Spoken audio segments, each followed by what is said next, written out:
ရေနံကျောင်းမျိုးရွှေတောင်ပါဠိတက္ကသိုလ်ကျောင်း၌စာချเสียရတော့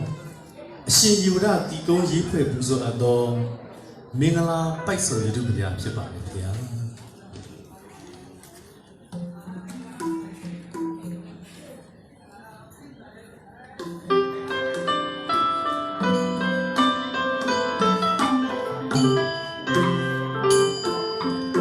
အောင်မမိုးစီ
家，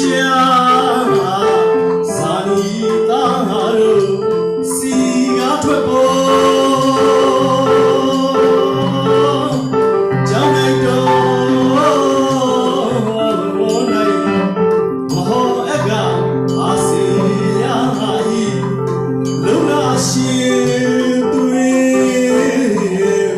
စာပြုခဲ့လို့ပုံနေတူညီရှိတော်ဒီ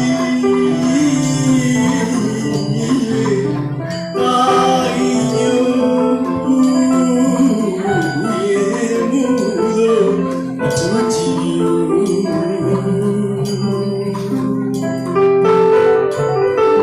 အထူးကြည်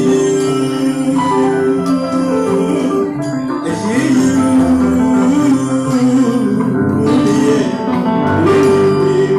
ဆရာမြတ်ဤဘုံရတိစံတတိလ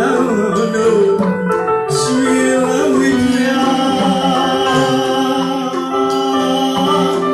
အောင်ဝေမာကနောင်လာမောလို့စေထိုးရဲ့ဘုရားမကြီး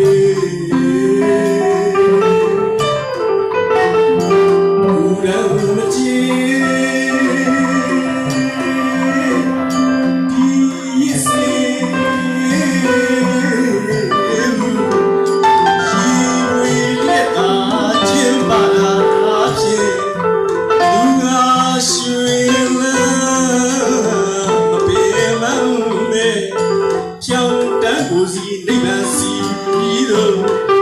ရှိရွယ်စိတ်မှာတောင်းဆိုပြသည်